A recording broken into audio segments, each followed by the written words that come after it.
2020 was a rough year, and the start of 2021 doesn't feel like it's getting any easier. So, how do you stay focused at work?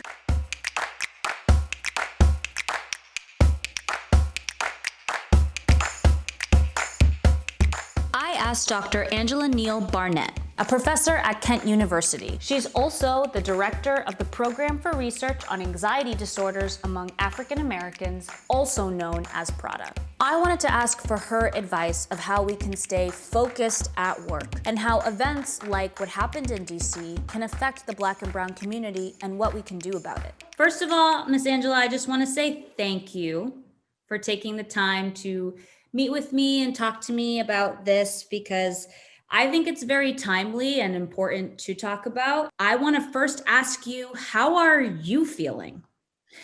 I had an aunt who was from the Deep South. And every time you would ask her how she was doing, she would rear back her head and say, "Child, doing poorly." And we used to laugh and laugh and laugh about that. But now I think I know exactly what Aunt Pooh was talking about. So I would say very honestly that I have good days and I have bad days right now. One way that I've been able to cope is social media. It's a way for me to connect with other people, laugh at memes, and for just a few moments forget about the horrible things that are happening outside of my four walls. But social media is also a double-edged sword. It's very easy to be caught up in the other uglier side. That comes with trolls, awful comments, and resurfacing videos that are incredibly triggering that also bring more trolls and more nasty comments. And none of this stops just because I'm at work. It's actually the opposite. So one challenge I have is that my job is all about social media. Like, I have to be on, and a lot of other jobs are evolving to be that way too. Mm-hmm. How can I and others find the balance between, one, doing our job and by still maintaining to be on, but still stepping back and taking a breather, because sometimes we can't unplug. We have to have our phones or our computers on. When you leave work, you have to leave work at work. So if your office is the bedroom, or if the office is the rec room, or an office in the basement, then when you close the door of the office and go up the stairs, you have to leave work behind. A lot of the events, like the insurrection in DC, happen between 9 to 5, which means we're at work, stuck to our computers, surrounded by technology, where we're able to see updates and developments that are continuously being recirculated on our feeds and social media and in the news over and over and over again. Is that not distracting? So how do you communicate with your coworkers or your managers? They may be involved and invested in this, but you're not. How do you tell them, hey, I need a break? Some people just walk away. And then people misinterpret what they've done. And I think it's really important to remember that people cannot read your minds. So it's so important to say, right now, I can't talk about this. And if you're still uncomfortable saying that, then you can say something like, "Oh, I have some work that people are expecting in the next hour, but I'll catch up with you at lunch or at break or whatever." But you have to be able to say what you are feeling. This is your life. This is your mental health. And it is okay to say, "I cannot talk about this right now." What happened on January 6th is hard not to talk about, especially if you're Black or brown, where a lot of these events affect us a little bit differently.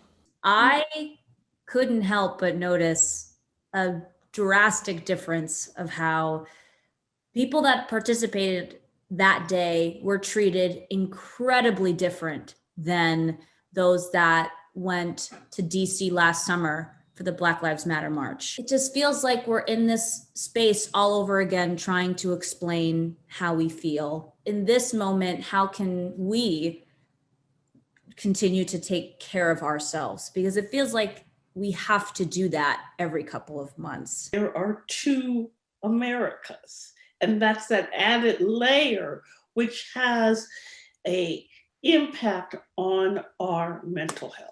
Self-care alone is not going to allow us to protect our mental health in the ways that it needs to be protected, given the relentless onslaught of systemic racism that we face.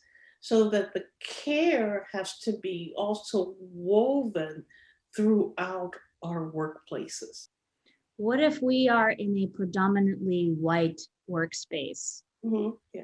Because it's very scary. It's very scary for non-Black, non-brown people to hear us say we need our own space. Because is that racist? Is that going to alienate people, etc.? And the fact is that the questions and the experiences of non-Black, brown people are not the experiences of Black, brown people. We're not asking or saying the same thing. The impact on us is different. Right now, we need our own space. And in giving us our own space, that means that down the road, we can come together with people who do not look like us.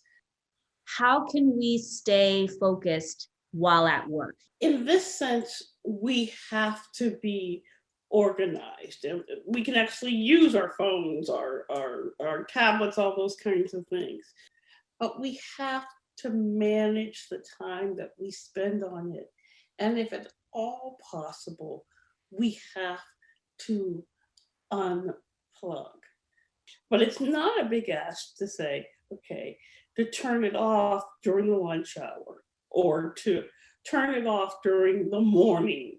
But we know 24/7 with your phone in hand, no matter what you do, is just not going to be good for your mental health. This feels like something I have to continuously practice, because this isn't the first time that something like this is going to happen, or something major. It doesn't even have to be political, but something big that can blow up on social media that can take my attention away from what my main focus is. It is Gladwell who says, if you're going to become an expert in anything, you need 10,000 hours, right? So, 10,000 hours of practicing, okay, being in this kind of environment and yet protecting my spirit. I have to, before I do a Zoom call or even this interview, I have to put myself in the right mindset. So I have a theme song that I listen to. That song then puts me in the right frame of mind, and it soothes me enough so that I can do the meeting, or I can do the interview, or I'm clear in my purpose of what I'm doing in that hour or in that half hour. So what's your favorite song? What's the song? Oh, right now it's Aretha Franklin, and it's her live version of Amazing Grace. I love it. Oh, I do too, because it takes her a minute to say amazing. So